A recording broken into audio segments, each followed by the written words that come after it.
Hola a todos, el día de hoy vamos a hablar sobre un tema bastante interesante, como es la caminata, más específicamente la caminata bípeda. Y vamos a brindar datos más allá del usual, y así proponer una problemática la cual no muchos habrán pensado en su momento, que en realidad está bastante conectada con nuestra vida cotidiana.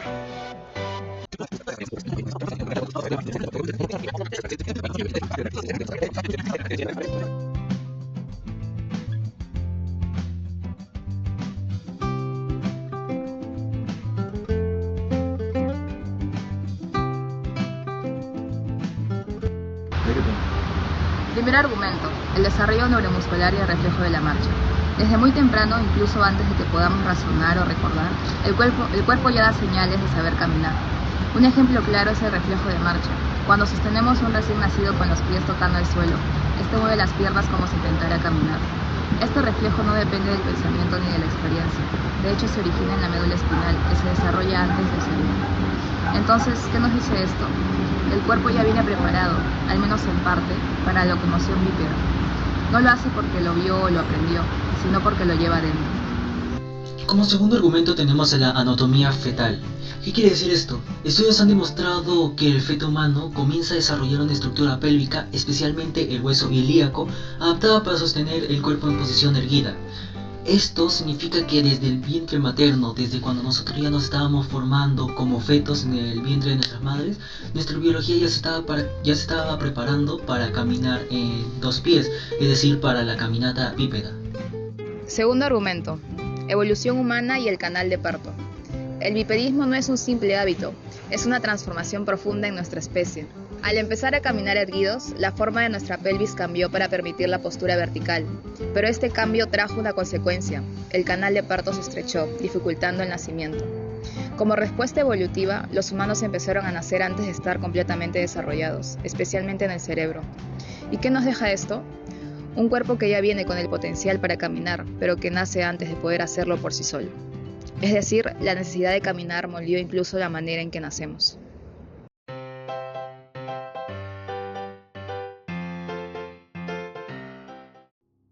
Para sostener que caminar es una conducta aprendida y no innata, se puede recurrir al estudio de Francia y Adolf, publicada en el año 2022. En este experimento se observó a bebés que estaban en pleno proceso de aprendizaje de la caminata. Lo que se encontró fue que aquellos que practicaban más eran capaces de evaluar con mayor precisión los riesgos del entorno. Por ejemplo, al enfrentarse a una abertura estrecha o una cornisa, los bebés con más experiencia motora se detenían, analizaban y evaluaban el entorno y actuaban con mayor seguridad. En cambio, los que tenían menos práctica solían actuar de manera impulsiva, sin evaluar bien el peligro, lo cual aumentaba el riesgo de caídas. Este estudio sugiere que la capacidad de caminar de forma segura no es un reflejo instintivo, sino es el resultado de un proceso gradual en el que la repetición y la experiencia permiten desarrollar tanto la coordinación física como la percepción del entorno. En ese sentido, caminar no solo implica el movimiento de las piernas, sino también la toma de decisiones basada en la experiencia previa, lo que respalda la idea de que se trata de una habilidad construida a lo largo del desarrollo y no algo innato. Presentando el segundo argumento culturalista, vamos a ver la influencia del entorno, las relaciones sociales y la experiencia previa, cómo influyen en la caminata de los niños. Ahora bien, en los estudios realizados por Adolf y Tamis Lemonda, ambos psicólogos y pedagogos, se ha demostrado que gracias a un experimento realizado con 30 bebés, 10 a los cuales tenían un rango de 12 meses o menos que no sabían caminar o no tenían el rango de caminar, otro grupo de 12 meses a 18, los cuales estaban aprendiendo la habilidad de caminar, y por último, el grupo de 18 meses con los cuales los niños o los bebés ya tenían más experiencia caminando y ya eran hábiles en la caminata. Ahora bien, los niños con más experiencia motora evaluaban mejor el riesgo y los más novatos se dejaban influenciar más por las emociones de sus madres, a lo cual esto infiere a que los niños con menor experiencia, como he mencionado, tenían dificultades para poder caminar de una manera erguida y completar el circuito, que era una distancia de 10 metros desde el punto de partida hasta donde estaba su mamá. Ahora bien, Esto en los bebés o en los bebés que tenían 12 menos o menos se reforzaba más, ya que aquí los bebés no tenían el conocimiento previo ni la experiencia, y a pesar de tener la influencia del entorno con su mamá alentándolos, optaban por el camino más seguro, que era el gatear.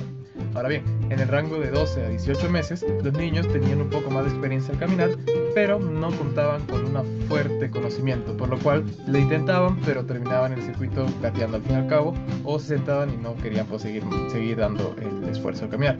Y en el grupo de 18 meses a más, se notó que los niños, como contaban con mayor experiencia al caminar, hacían el recorrido normal con o sin influencia de la mamá. Esto demuestra que tanto el entorno en los niños afecta de una manera tal que le da confianza para poder completar el logro, al menos no con la forma bípeda de caminata, pero sí al terminar el desafío llegando hasta donde está su mamá. Además de que la experiencia previa juega un rol importante para lograr el desafío, ya que los niños se evaluaban el riesgo para poder completar dicho tramo y lo determinaban según su conocimiento previo. Ahora bien, esto demuestra cómo el aprendizaje y el contexto social juegan un rol clave en el desarrollo del bipedismo. En las décadas de los 80, los investigadores Lin y Thompson estudiaron un caso que desafiaba todo lo que queríamos saber sobre el desarrollo humano. Un niño, criado desde la más temprana infancia por gatos callejeros, había adoptado no solamente sus hábitos de supervivencia, sino también su forma de moverse. El pequeño caminaba en 4 patas, saltaba ágilmente y se acicalaba, por así decirlo, con un comportamiento felino. Este caso, conocido como el niño felino, se suma a la lista escalofriante de niños salvajes documentados por la ciencia, pero había algo especialmente revelador en él. Su postura cuadrúpeda no era ni torpe ni forzada, era fluida, como si su cuerpo hubiese elegido adaptarse a esta situación en un mundo donde sus cuidadores eran animales. ¿Qué nos dice esto sobre nuestra propia humanidad? Que tradicionalmente asumimos que el bipedismo es un rasgo puramente biológico, grabado en nuestros genes tras millones y millones de años de evolución. Pero si el estudio de Lin y Thompson plantea una pregunta incómoda, ¿y si también podríamos aprender estos comportamientos? Los investigadores notaron que el niño no había tenido contacto con humanos durante sus años críticos de desarrollo motor. Sin modelos bípedos que imitar, su cuerpo se adaptó a lo que veía: los gatos. Casos como el del suyo, el de Jenny, una niña aislada en la habitación, o el de un niño lobo que se llama Jesse, sugieren que el cerebro humano es increíblemente moldeable. Puede aprender a ser cuadrúpedo si el entorno se lo exige.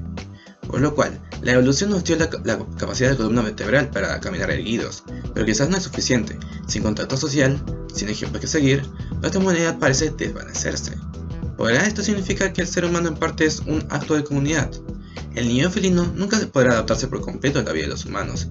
Su caso sigue siendo un enigma científico y una metáfora perturbadora. ¿Cuánto de los que somos de ADN y cuánto lo que nos enseñan aquellos que nos rodean? Es una muy buena pregunta.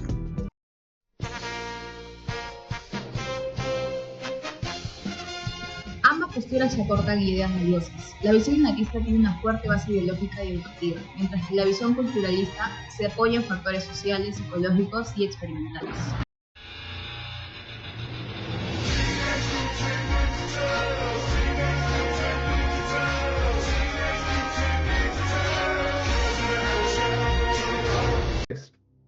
El trabajo analizó 3 posturas desde las perspectivas ignatistas y culturalistas, sustentadas por distintos autores.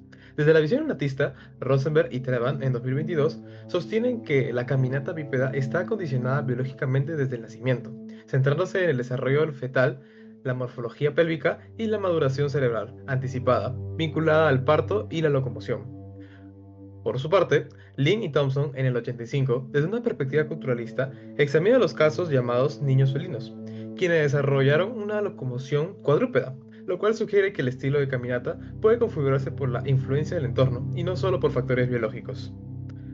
A partir de lo investigado, se establece una relación bastante distante entre los argumentos ignatistas y culturalistas, siendo los argumentos de esta primera muy interesantes, debido a su relación tan cercana con la biología y la anatomía, porque no solo relaciona conceptos claves como el nacimiento y la formación del feto, sino que ve una conexión más estrecha entre la caminata bípeda y la evolución locomotora humana, a lo cual una pregunta pertinente sería: si la condición de caminar de manera bípeda está comprendida por factores biológicos y anatómicos, ¿De qué manera influiría una malformación o atrofamiento muscular a la hora de la formación del feto en el estilo de caminata bípeda?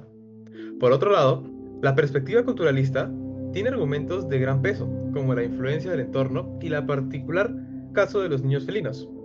Estos justificarían el estilo de caminata, no solo como una decisión aleatoria, sino como una consecuencia del entorno y cómo lo moldea. Para ello, una pregunta pertinente sería, ¿de qué manera se vería afectado el estilo de caminar de los niños si estos se encuentran en completo aislamiento y o sin influencias exteriores? ¿Sería bípeda o emergería un patrón único de caminata? ¿Y tú qué opinas? ¿Crees que nacemos caminantes o que nos hacemos caminantes? Déjanos tu opinión en los comentarios y suscríbete para más contenido científico explicado con claridad.